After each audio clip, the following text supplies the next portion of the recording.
وَإِذْ جَعَلْنَا الْبَيْتَ مَثَابَةً لِلنَّاسِ وَأَمْنًا وَاتَّخِذُوا مِن مَّقَامِ إِبْرَاهِيمَ مُصَلًّى.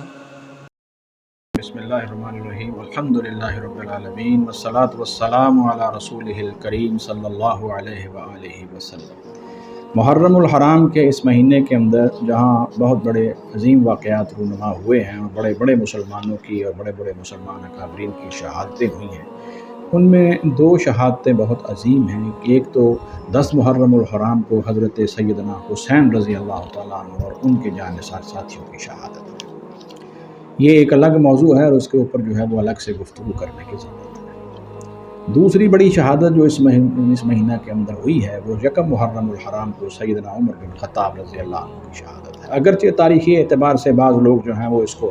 ذی الحجہ کے آخری ہفتہ میں، آخری عشرہ کے آخری دنوں میں قرار دیتے ہیں، لیکن زیادہ تر مورخین کا رجحان جو ہے وہ 1 محرم الحرام کو ہے۔ بہرحال حضرت عمر بن خطاب رضی اللہ تعالی عنہ اسلامی تاریخ میں ایک ایسی عظیم شخصیت ہے کہ جن کی وجہ سے اللہ رب العزت نے اسلام کو بہت بڑی عزت اور بہت بڑی عظمت عطا فرمائی ہے۔ اس کے اوپر مسلمان ہی نہیں بلکہ غیر مسلم اقوام جو ہیں اس کے اوپر بھی وہ بھی اس کے اوپر شہادت دیتے ہیں۔ آپ رضی اللہ تعالی عنہ قبیلہ قریش میں سے تھے اور یہ مشہور واقعہ ہے، اگرچہ 3-4 واقعات اور بھی ہیں جو حضرت عمر رضی اللہ تعالیٰ عنہ کے اسلام کی طرف رجحان اور اس کی قربت کا سبب بنے ہیں، لیکن بالآخر آخری واقعہ یہ ہے کہ آپ اپنی بہن کے گھر میں جب تشریف لائے اور انہوں نے سورہ طٰہٰ کی ابتدائی آیات مبارکہ کی تلاوت فرمائی، تو یہ واقعہ جو ہے وہ حضرت عمر رضی اللہ تعالیٰ عنہ کے لیے جو ہے وہ اسلام لانے کا سبب بن گیا ہے۔ سورہ طٰہٰ کی وہ ابتدائی آیات مبارکہ جن کو سننے کے بعد سیدنا عمر رضی اللہ تعالیٰ جو ہے وہ اسلام کی طرف مائل ہوئے ہیں، ان آیات مبارکہ جو ہے ان کو سن لینا چاہیے تاکہ ہمارے لیے وہ بھی ایمان کی جو ہے وہ بڑھوتری کا باعث بنے۔ بسم اللہ الرحمن الرحیم فرمایا اللہ رب العزت نے طٰہٰ ما انزلنا علیک القرآن لتشقیٰ الا تذکرۃ لمن یخشیٰ تنزیلا ممن خلق الارض والسماوات العلی الرحمن علی العرش استویٰ لہ ما فی السماوات وما فی الارض وما بینہما وما تحت الثریٰ وإن تجہر بالقول فإنہ یعلم السر وأخفیٰ اللہ لا الہ الا هو لہ الاسماء الحسنی۔ اگرچہ باقی آیات مبارکہ بھی تلاوت کی گئی ہیں، لیکن جب یہاں پہنچے ہیں اللہ لا الہ الا هو لہ الاسماء الحسنی، تو حضرت عمر رضی اللہ عنہ نے فرمایا کہ یہ چیز ہے جس سے قریش بھاگ رہے ہیں، یعنی یہ تو ایک بڑی واضح حقیقت ہے اور اس کی طرف انہیں جو ہے وہ آنا چاہیے۔ اب ترجمہ اس کا یہ ہے طٰہٰ ہم نے تجھ پر یہ قرآن اس لیے نازل نہیں کیا کہ تو مصیبت میں پڑ جائے، بلکہ نصیحت کرنے کے لیے ہے اس کو جو ڈرتا ہے۔ یہ نبی صلی اللہ علیہ وسلم کو تسلی اور اس میں تشفی دی گئی ہے۔ اس کی طرف سے اتارا ہوا ہے جس نے زمین کو اور اونچے آسمان کو پیدا کیا، وہ بے حد رحم والا عرش پر بلند ہوا، اسی کا ہے جو کچھ آسمانوں میں ہے، جو زمین میں ہے، جو ان دونوں کا درمیان ہے، جو گیلی مٹی کے نیچے ہے۔ اور اگر تو اونچی آواز سے بات کرے تو وہ تو پوشیدہ اور اس سے بھی پوشیدہ باتوں کو جانتا ہے۔ اللہ وہ ہے جس کے سوا کوئی معبود نہیں، سب سے اچھے نام اسی کے ہیں۔ یہ ابتدائی آیات مبارکہ سننے کے بعد حضرت عمر رضی اللہ عنہ حضور صلی اللہ علیہ وآلہ وسلم کے پاس تشریف لائے اور آنے کے بعد آپ نے اسلام کو قبول فرمایا۔ یہ واقعہ آپ کے لیے آپ کے اسلام قبول کرنے کا باعث بنا ہے۔ صحیح ترمذی کے اندر سنن ترمذی میں حضرت امام ترمذی رحمہ اللہ نے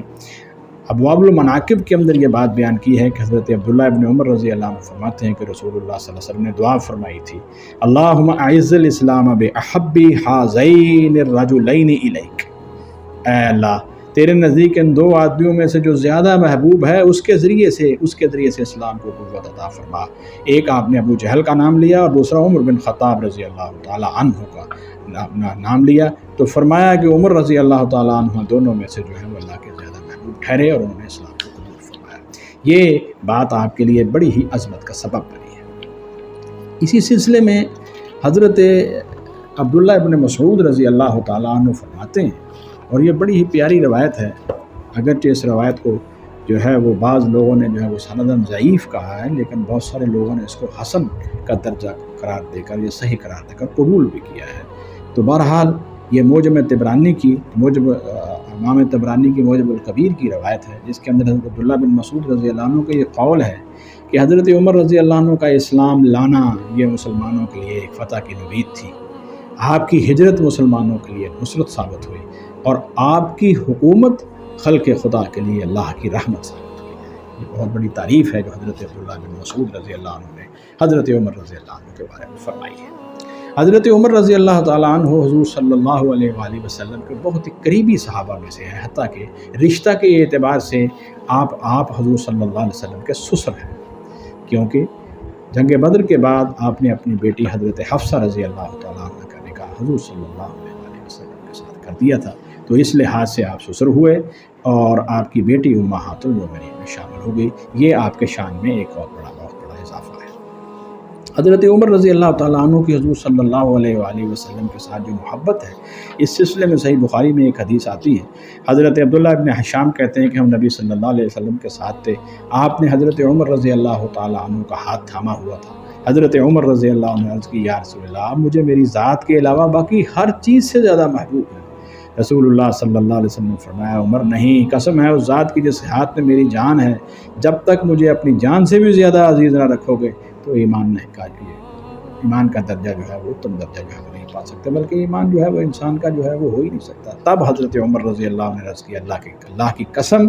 اب آپ صلی اللہ علیہ وسلم مجھے اپنی جان سے بھی زیادہ محبوب ہیں۔ تو رسول اکرم صلی اللہ علیہ وسلم نے فرمایا، عمر اب تم پورے مومن ہو۔ تو سیدنا عمر رضی اللہ عنہ کی آپ کے ساتھ جو تعلق اور محبت کی بنیاد ہے اس حدیث میں دیکھی جا سکتی ہے۔ آپ کے علم کا تذکرہ بھی بہت اس کے روایات کے اندر ہے۔ حضرت حمزہ رضی اللہ عنہ اپنے باپ حضرت عبداللہ ابن عمر بن خطاب سے روایت کرتے ہیں کہ رسول اللہ صلی اللہ علیہ وسلم نے فرمایا، اس کو صحیح بخاری میں امام بخاری رحمۃ اللہ علیہ بیان فرمایا، اور جو پچھلی حدیث میں نے بیان فرمائی ہے محبت کے حوالے سے، وہ بھی صحیح بخاری کی ہے۔ آپ نے فرمایا، میں سو رہا تھا، خواب میں میں نے دیکھا کہ میں نے دودھ پیا، حتیٰ کہ میرا ناخن یا میرے ناخن تک جو ہے وہ دودھ جو ہے وہ سیراب ہو گئے، پھر میں نے بچا ہوا دودھ عمر رضی اللہ عنہ کو دے دیا۔ صحابہ اکرام نے فرمایا، اللہ کے رسول، اس خواب کی آپ تعبیر کیا کرتے ہیں؟ تو آپ نے فرمایا کہ علم، یعنی اس کا مطلب یہ ہے کہ حضرت عمر رضی اللہ تعالیٰ عنہ کو رسول اکرم صلی اللہ علیہ وسلم کے اس نبوی علم اور اس رسالت کی روشنی سے بہت بڑا حصہ جو ہے وہ عطا ہوا ہے۔ یہ حدیث ایک حدیث امام ترمذی رحمہ اللہ نے، یہ سب صحیح حدیث ہیں۔ حضرت عقبہ بن عامر رضی اللہ عنہ فرماتے ہیں کہ رسول اللہ صلی اللہ علیہ وسلم نے فرمایا کہ اگر میرے بعد کوئی نبی ہوتا تو عمر بن خطاب ہوتا، یعنی نبوت کا سلسلہ جو ہے وہ میرے اوپر بند ہو گیا ہے اور میں آخری نبی اور رسول ہوں، اور اب میرے بعد کوئی نبی آنے والا نہیں ہے۔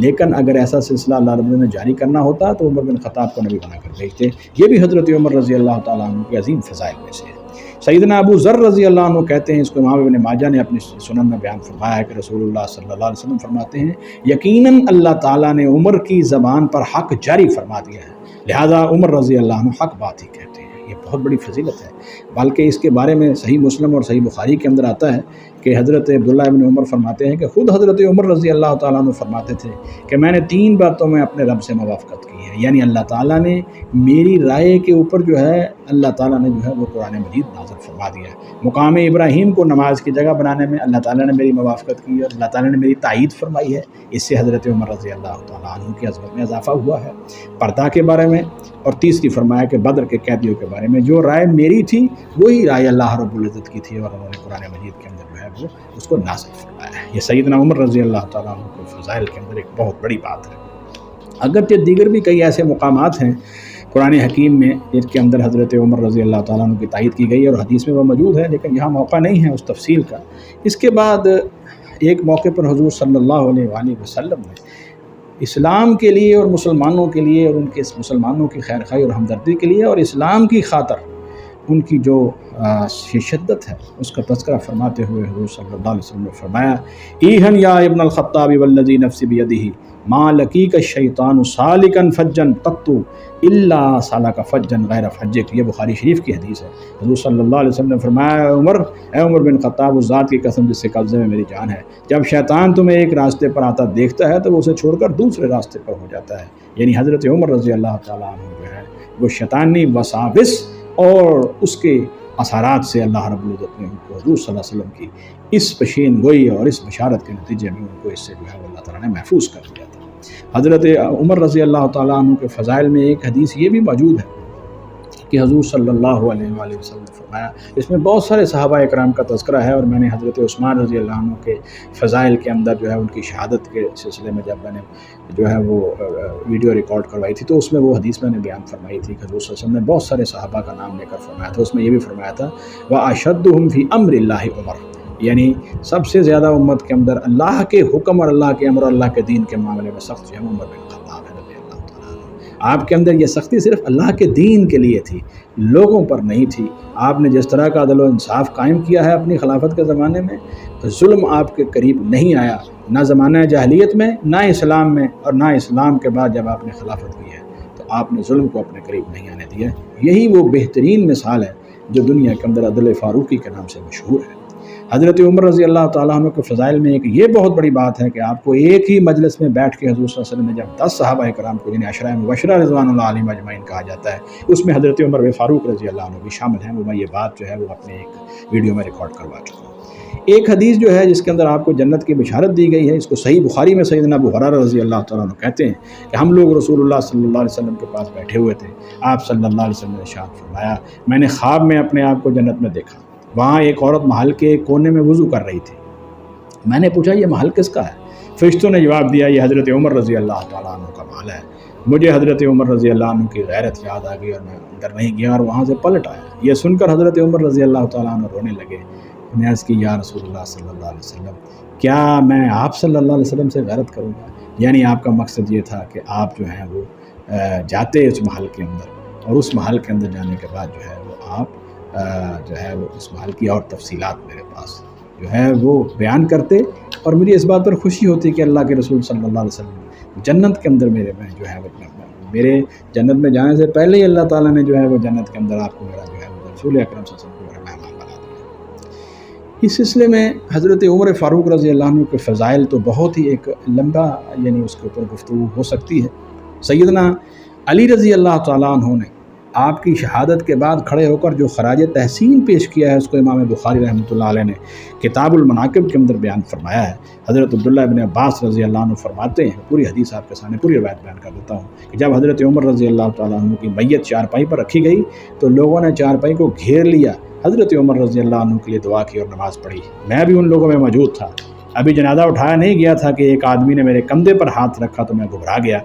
دیکھا تو وہ حضرت علی رضی اللہ تعالیٰ عنہ تھے، اور وہ کہنے لگے، عمر رضی اللہ عنہ، حضرت عمر کو خطاب کر رہے ہیں، حضرت علی، اللہ تم پر رحم فرمائے، تم نے اپنے پیچھے کوئی ایسا آدمی نہیں چھوڑا جس کے اعمال پر میں اللہ سے ملنے کی آرزو کروں۔ اللہ کی قسم میں سمجھتا ہوں کہ اللہ تمہیں تمہارے دونوں ساتھیوں کے ساتھ ہی رکھے گا، اس لیے کہ مجھے معلوم ہے کہ میں نے کئی بار رسول اکرم صلی اللہ علیہ وسلم کی زبان مبارک سے یہ الفاظ سنے ہیں، میں ابو بکر اور عمر اکٹھے فلاں جگہ گئے، میں ابو بکر اور عمر اکٹھے فلاں جگہ داخل ہوئے، میں ابو بکر اور عمر اکٹھے فلاں جگہ سے نکلے، رضوان اللہ علیہ اجمعین صلی اللہ علیہ وآلہ وسلم۔ یہ حضرت علی رضی اللہ تعالیٰ عنہ کے وہ عظیم الفاظ ہیں جو انہوں نے بیان فرمائے ہیں، اور حضرت عبداللہ ابن عباس رضی اللہ عنہ نے ان کو پھر جو ہے وہ بیان فرمایا ہے، صحیح بخاری کے اندر موجود ہیں۔ سب سے پہلی اس کے اندر فضیلت یہ ہے کہ حضرت علی رضی اللہ تعالیٰ عنہ نے کیا خواہش کا اظہار فرمایا کہ اے عمر، جس طرح کے تیرے اعمال تھے میں چاہوں گا کہ میرے اعمال بھی ایسے ہی ہوں۔ حضرت علی رضی اللہ تعالیٰ عنہ کے بارے میں ہے کہ آپ اتنا احترام کرتے تھے حضرت عمر رضی اللہ عنہ کا۔ جب آپ خلیفہ بننے کے بعد کوفہ تشریف لے گئے ہیں تو وہاں کے جو قصر ابجز کے اندر جو ہے وہ لوگوں نے کہا کہ آپ تشریف لے جائیں اور اسی کو جو ہے وہ آپ کی خلافت کا مرکز بنائیے، یعنی اس کو قصر خلافت قرار دے دیجیے اور آپ کی ایڈمنسٹریشن کے دفاتر اور سب کچھ وہاں پر ہو۔ تو حضرت علی رضی اللہ عنہ نے کہا کہ میں اس محل کے اندر نہیں ٹھہروں گا، اس لیے کہ حضرت عمر اس کو پسند نہیں کرتے تھے۔ یہ حضرت علی رضی اللہ تعالیٰ عنہ نے حضرت عمر رضی اللہ تعالیٰ عنہ کو اتنی بڑی اہمیت جو ہے وہ آپ کی شہادت کے بعد بھی جو ہے وہ دی ہے۔ حضرت عمر رضی اللہ تعالیٰ عنہ کے ان مختصر فضائل کے ساتھ میں اپنی گفتگو کو وائنڈ اپ کروں گا اس قول کے ساتھ جو حضرت عبداللہ بن مسعود رضی اللہ عنہ نے بیان فرمایا ہے۔ حضرت عبداللہ بن مسعود رضی اللہ تعالیٰ عنہ فرماتے ہیں کہ 3 آدمی ایسے ہیں کہ جن کے اندر جو ہے وہ فہم و فراست بہت زیادہ پائی جاتی تھی۔ آپ نے فرمایا، یہ مجموع الزوائد کے اندر یہ سندن صحیح حدیث ہے، صحیح قول ہے حضرت عبداللہ بن مسعود کا۔ فرمایا ایک تو وہ حضرت شعیب علیہ السلام جن کے بارے میں قرآن مجید میں آیا کہ وہاں جا کر حضرت موسیٰ علیہ السلام ٹھہرے تھے۔ ایک شعیب علیہ السلام وہ ہیں جو مدین شہر کی طرف اللہ کے رسول بنا کر بھیجے گئے ہیں، اور بعض لوگوں کا خیال ہے کہ یہ حضرت شعیب اور تھے، یہ اللہ کے سارے لوگوں میں سے تھے یا انبیاء میں سے تھے جہاں موسیٰ علیہ السلام تشریف لے گئے تھے۔ شعیب علیہ السلام کی صاحبزادی جس نے یہ بات کہی تھی کہ اس آدمی کو یعنی موسیٰ علیہ السلام کو اپنے گھر میں ملازم رکھ لیجئے، یہ آدمی جو ہے وہ بہترین مزدور ہے اور یہ بہترین طاقتور اور ایمانت والا آدمی محسوس ہوتا ہے۔ یہ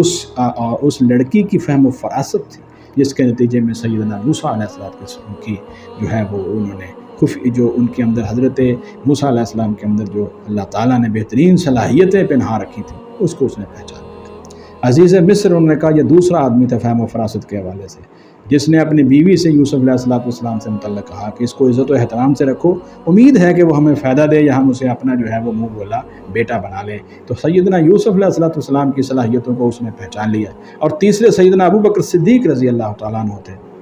جنہوں نے حضرت عمر رضی اللہ تعالیٰ عنہ کی ان ساری خفیہ اور بہترین صلاحیتوں کو پہچان لیا اور اپنے بعد جو ہے وہ حضرت عمر رضی اللہ عنہ خلیفہ کے طور پر نامزد فرمایا، اور صحابہ اکرام نے بالاجماع اس حضرت عمر رضی اللہ تعالیٰ عنہ کی، حضرت ابو بکر رضی اللہ عنہ کی اس یعنی نامزد کردہ خلیفہ حضرت عمر رضی اللہ عنہ کو کسی قسم کا کوئی اختلاف نہیں کیا، اور سب نے بالاتفاق جو ہے حضرت ابو بکر رضی اللہ عنہ کے سامنے جو ہے وہ آپ کی خلافت جو ہے اس کو قبول فرمایا اور اس کے اوپر جو ہے وہ اظہار رضامندی فرمایا، اور حضرت ابو بکر کی وفات کے بعد بالاتفاق جو ہے وہ مسلمانوں نے اس مجلس شورا نے بھی، عام مرکز میں بھی اور تمام صوبوں کے اندر بالاتفاق حضرت عمر رضی اللہ تعالیٰ عنہ کے حق کے اندر جو ہے وہ آپ کی خلافت کے حق کے اندر جو ہے وہ بیعت فرمائی ہے۔ تو اسی اعتبار سے بھی سیدنا عمر رضی اللہ عنہ کی فضیلت ہوتی ہے کہ آپ کی خلافت کے اوپر اجتماعی طور پر تمام مسلمان جو ہے وہ متفق ہوئے ہیں، اور آپ کی خلافت کے اندر مسلمانوں کو وہ عروج اور وہ یعنی پھیلاؤ نصیب ہوا ہے، اور وہ بہترین عدل و انصاف نصیب ہوا ہے، اور مسلمانوں کے وہ تمام ادارے جو ابھی تک جو ہے وہ